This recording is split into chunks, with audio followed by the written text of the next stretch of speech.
Piala Dunia sepatutnya menjadi pesta bola sepak paling besar dalam sejarah. Satu festival global, Piala Dunia 2026 satu festival global di mana lebih banyak negara yang dapat peluang untuk beraksi di pentas dunia. 48 pasukan, 104 perlawanan, slot untuk layak pun semakin banyak untuk setiap benua. Tapi logiknya kita nampak kat situ, jalan sepatutnya menjadi semakin senang lah untuk pasukan gergasi untuk layak. Tapi macam yang aku cakap, format baru ni sebenarnya bukan kalau aku cakap format baru ni sebenarnya bukan sebagai satu talian hayat, tapi satu perangkap yang sebenarnya yang telah pun dibuktikan sebenarnya, yang sekadar membolehkan pasukan ataupun pasukan gergasi ini untuk gagal layak ke Piala Dunia. Ironinya penambahan 16 pasukan ini dia sebenarnya bukan diingati bukan sebab siapa yang layak, tapi sebab siapa yang sudah pun tersingkir awal dan langsung tak layak ke benua Amerika Utara pada musim panas nanti. Dan bila FIFA umumkan ada 48 slot untuk Piala Dunia 2026, ramai yang menghela nafas lega lah. Nampak macam satu langkah yang bagus, tapi peluang lebih dekat banyak untuk negara. Dia nampak macam memberikan peluang kepada lebih banyak negara untuk merasakan keseronokan bahang kejohanan yang paling berprestij di dunia ini. Jom kita tengok pecahannya. Okey, yang pertama adalah untuk Eropah lah, UEFA mendapat 16 slot. Afrika iaitu CAF sendiri mendapat 9 slot dan 1 slot untuk playoff. Asia pula AFC dapat 8 slot dan juga 1 slot untuk playoff. Amerika Selatan CONMEBOL pula 6 slot untuk automatic dan juga 1 untuk playoff. CONCACAF pula mendapat 6 slot termasuklah untuk 3 tuan rumah dan Oceania iaitu OFC akhirnya mendapat 1 slot untuk playoff. Kalau kita kira sebenarnya hampir suku daripada 211 negara yang menjadi ahli kepada Kesatuan FIFA dah ada laluan yang lebih cerah lah untuk layak ke Piala Dunia. Atas kertas nampak macam satu jaminan lah untuk mana-mana pasukan gergasi yang tradisinya layak ke Piala Dunia. Mustahil lah kan pasukan yang macam Itali juara dunia 4 kali ataupun Nigeria juara besar kuasa besar Afrika boleh gagal lagi. Dengan tiket yang banyak ni mereka sepatutnya boleh layak sambil pejam mata je. Tapi sinilah silapnya. FIFA mungkin dah buka banyak pintu, tapi cara ataupun lorong untuk sampai ke pintu itu dah berubah. Malah dalam sesetengah kes, lorong itu menjadi semakin berliku, semakin sempit. Apa yang ramai tak perasan, format baru ni nampaknya secara tak langsung dah meningkatkan tekanan kepada negara-negara gergasi ini. Satu kesilapan kecil dalam pusingan kelelakan sekarang ataupun yang baru lepas ini, hukumannya menjadi sangat signifikan. Setiap konfederasi dah ada neraka besi masing-masing. Kelayakan untuk Piala Dunia ini lagi bukan lagi pasal untuk menjadi yang terbaik, tetapi macam mana untuk elak jadi mangsa sistem yang tak kenal erti belas kasihan ini. Okey, kita mula dengan Eropah. Tak ada contoh yang lebih baik lah daripada Itali yang kita tahu memang tak layak. Kegagalan mereka untuk layak pada Piala Dunia 2018, 2022 dan juga 2026 ini adalah satu episod yang sangat-sangat memalukan untuk negara sebesar Itali. Bayangkan juara bertahan Eropah kalah kepada pasukan kerdil Bosnia-Herzegovina melalui penentuan sepakan penalti dan terpaksa tengok Piala Dunia dekat sofa, dekat rumah masing-masing untuk kali ketiga berturut-turut selama 4/3 selama 12 tahun mereka tak bermain di Piala Dunia. Kegagalan ini membuktikan ataupun menjadikan mereka adalah sebagai bekas juara dunia yang pertama untuk gagal layak ke Piala Dunia untuk 3 kali berturut-turut. Memang sangat-sangat memalukan lah untuk pasukan Itali. Mungkin korang fikir dengan 16 slot Eropah mustahil Itali gagal. Tapi dalam sistem kelayakan Eropah ni sebenarnya memang sangat kejam.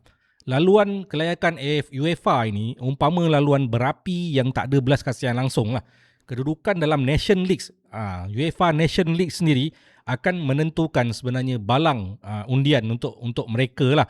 Dan maksudnya kalau prestasi teruk sikit je, dari awal lagi dah boleh masuk group of death. Itali dalam pusingan kelayakan hanya tewas 2 kali dengan mengutip 18 mata. Tapi mereka menamatkan pusingan kelayakan itu di tangga yang kedua lah, di belakang Norway. Ini membuatkan mereka sekali lagi terjerumus dalam kancah playoff. Dan playoff UEFA ni kita tengok dia bukannya peluang kedua, dia macam main Russian roulette. Kualiti sepanjang kempen tu dah tak penting sebenarnya. Yang penting adalah nasib dalam satu perlawanan 90 minit ataupun diorang ada 2 kelayakan kan, satu semi-final dan satu final. 180 minit. Silap sikit je pertahanan, satu serangan balas daripada pasukan lawan yang kerdil macam Bosnia Herzegovina itu, dan boleh meranapkan impian Piala Dunia pasukan Itali untuk kali ketiga. Masalah Itali sebenarnya lebih serius lagi lah. Dengan penambahan slot Piala Dunia pun tak mampu untuk selesaikan masalah akar umbi bola sepak mereka.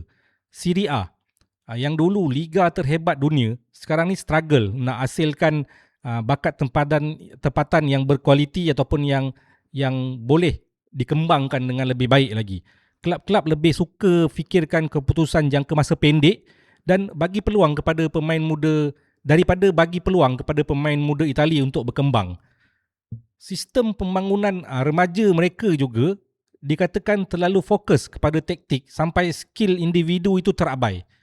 Jadi walaupun skuad mereka penuh dengan pemain muda daripada kelab ternama, masalah asas ataupun basic macam kurangnya sokongan kelab dan juga pusat latihan yang cukup akan terus menjadi barah ataupun kanser lah dalam pasukan Itali. Inilah ironinya, slot banyak pun sebenarnya tak guna kalau kita punya rumah sendiri ataupun kita punya masalah sendiri kita tak mampu nak baiki dulu. Sekarang ni aku nak berarah pula, nak bawa korang pula ke benua Afrika, di mana slot kelayakan hampir berganda daripada 5 ke 9 slot automatik dengan satu lagi peluang melalui playoff. Ini sepatutnya menjadi berita yang paling gembira lah untuk pasukan gergasi seperti Nigeria, The Super Eagles, dengan barisan pemain yang penuh beraksi di liga-liga top dekat Eropah. Sepatutnya tak ada masalah untuk mereka ni layak dan juga menempah tiket ke Amerika Utara. Tetapi apa yang kita nampak dalam pusingan kelayakan mereka, dia memang sangat lain macam lah. Nigeria memang sangat goyah bila lawan pasukan yang atas kertas sepatutnya jauh lebih lemah daripada mereka. Mereka semua ni, Nigeria tu dia hilang mata penting bila lawan Lesotho dan juga pasukan seperti Zimbabwe. Keputusan yang tak boleh diterima untuk pasukan sehebat pasukan Nigeria ini. Walaupun format SCAF ataupun CAF nampak macam bagi talian hayat, hakikatnya ianya menghukum pasukan yang tak konsisten. Format kelayakan CAF yang baru ada 9 kumpulan dan hanya juara kumpulan, setiap kumpulan itu yang layak secara automatik. Maksudnya tak ada ruang langsung untuk buat silap. 1 ataupun 2 keputusan seri lawan dengan pasukan yang bawahan ataupun yang atas kertas lebih lemah dah cukup untuk merosakkan seluruh kempen kelayakan tersebut. Tekanan untuk menang setiap game itu sangat tinggi lah untuk pasukan-pasukan daripada negara Afrika ini. Nigeria mungkin ada bakat individu yang hebat, tapi mereka selalu nampak macam lost, satu pasukan yang tak ada identiti sendiri. Sering hilang arah dan dia orang macam main tanpa plan, tanpa perancangan yang baik. Dan itulah salah satu sebabnya, dan juga mereka sebenarnya tak ada chemistry lah antara pemain-pemain mereka ni. Masalah Nigeria juga sebenarnya hampir sama je macam Itali. Masalah dalaman yang tidak selesai daripada dulu lagi. Jurulatih ataupun pengurus ataupun head coach yang kita panggil sekarang ni asyik bertukar ganti, campur tangan pihak pentadbiran, dan yang paling teruk liga tempatan mereka iaitu NPFL langsung tak berfungsi sebagai platform yang baik untuk melahirkan bakat baru. Macam Serie A di Itali lah, liga tempatan mereka pun gagal, memaksa mereka terlalu bergantung kepada pemain yang berpangkalan di luar negara yang bila datang sesekali je untuk beraksi bersama dan langsung tak ada chemistry. Jadi bila tekanan itu memuncak, mental strength mereka mula goyah lah. Dan macam yang kita nampak, bila mereka gagal untuk dalam penentuan penalti dalam 2 kelayakan yang sebelum inilah, Jurulatih mereka mungkin menyalahkan ilmu hitam Kongo atas kekalahan, sebab diorang kalah dekat dengan DR Kongo dekat playoff kan. Tapi sebenarnya pakar bola sepak antarabangsa tahu masalahnya ada pada sistem, bukan kepada sumpahan. Lebih banyak slot di Afrika hanya bermakna persaingan akan menjadi lebih sengit untuk elak daripada membuat kesilapan-kesilapan bodoh ataupun kesilapan-kesilapan mudah lah. Jadi, pasukan gegasi mana yang korang sebenarnya rasa layak untuk ke Piala Dunia? Serbia, Slovakia, Denmark. Dan kalau korang suka analisis seperti ini, jangan lupa untuk tekan butang like dan juga butang subscribe. Sekarang ni aku nak bawa pula korang ke satu lagi benua, iaitu Amerika Selatan lah. Pusingan kelayakan Piala Dunia dekat Asia Selatan ini digelar sebagai peperangan 18 perlawanan. Dia adalah format liga yang paling hardcore dalam dunia lah, di mana setiap pasukan akan lawan antara satu sama lain, home dan juga away. Walaupun slot CONMEBOL ni dia dah tambah kepada 6 slot automatik terus secara layak untuk terus layak ke Piala Dunia dan 1 slot playoff, dia langsung tak membantu untuk mengurangkan kehangatan persaingan untuk layak ke Piala Dunia. Kita ambil Chile lah sebagai contoh. Pemenang Copa America 2 kali berturut-turut ini dalam fasa yang bertukar generasi lah. Maksudnya dalam fasa apa orang cakap, transition phase. Era keemasan mereka macam Alexis Sanchez, Arturo Vidal dah berlalu lah. Dan dalam format marathon CONMEBOL ini, konsistensi sesebuah pasukan itu adalah kunci dan juga segala-galanya lah untuk layak. Dengan Brazil dan Argentina yang kita nampak memang akan automatik, nampak secara automatiknya akan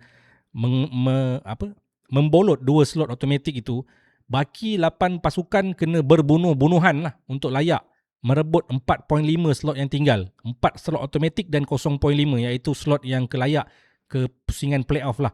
Mudah sebenarnya untuk pasukan besar macam Chile yang tengah bina pasukan untuk tergelincir.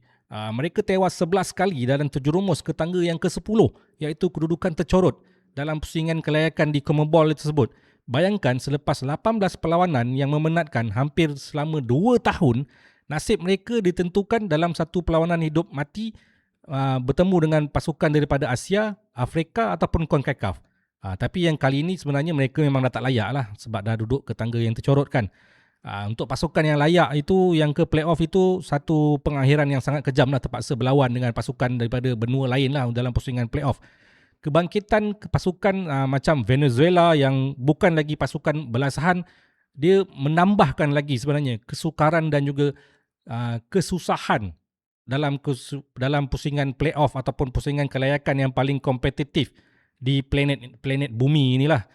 Tambahan 1.5 slot tu mungkin nampak macam satu talian hayat, tapi realitinya ianya cuma menangguhkan lagi hukuman untuk pasukan yang langsung tak konsisten.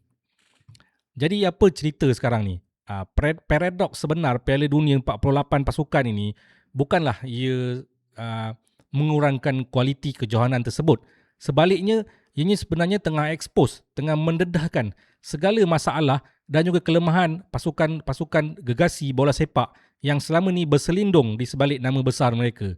Format baru ni dia memang langsung tak memberikan peluang jalan mudah lah, memberikan peluang dan juga jalan mudah lah. Ianya menuntut kesempurnaan dan menghukum sesiapa sahaja yang leka ataupun yang lalai. Setiap konfederasi dah ada sistem kelayakan mereka sendirilah.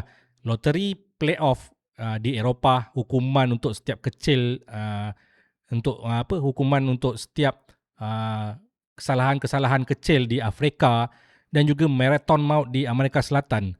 Potensi kegagalan yang menimpa Itali, Nigeria dan juga Chile bukanlah sebab nasib malang semata-mata.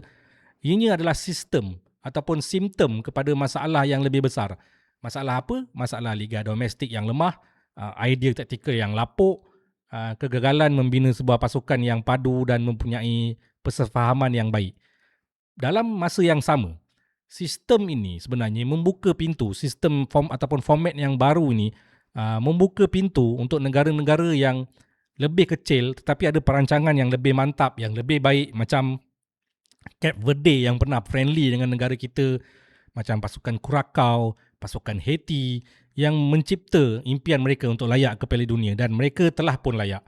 Mereka dah membuktikan bahawa perancangan rapi dan juga identiti pasukan yang jelas sekarang ini dah menjadi satu komoditi yang lebih bernilai lah daripada sejarah ataupun reputasi ataupun orang cakap nama itu sendiri. Piala Dunia 2026 mungkin bukan lagi pasal siapa yang layak, pasal siapa yang akan tercicir. Tapi pasal siapa yang akan tercicir dan yang dah pun tercicir. Dengan legasi terbesarnya mungkin adalah satu pengajaran yang pahit lah, sangat pahit. Dalam pentas bola sepak dunia yang moden, nama besar je tak cukup lah untuk menjamin tempat korang layak ke Piala Dunia. Kualiti sebenar kini bukan diuji di pusingan akhir, tetapi dalam perjalanan berliku untuk sampai ke sana, iaitu dalam pusingan playoff lah. Jadi apa pendapat korang sebenarnya? Apa sebenarnya masalah pasukan besar macam Itali, Nigeria, Chile dan mungkin negara-negara lain macam Serbia yang tak layak, Ukraine yang tak layak untuk ke Piala Dunia ni? Apakah masalah sebenar mereka? Cuba korang bincangkan dekat ruangan komen lah. Aku nak tahu jugalah input daripada korang. So inilah episod yang seterusnya untuk mini series Piala Dunia 2026. Akan ada lagi beberapa episod dan aku harap korang akan terus subscribe.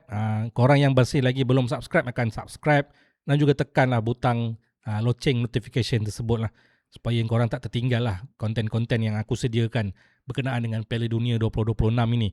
Jadi itulah saja untuk episod kali ini. This is Zonan, this is The Blue Podcast Malaysia. Kita akan berjumpa lagi di episod yang akan datang. Assalamualaikum warahmatullahi wabarakatuh.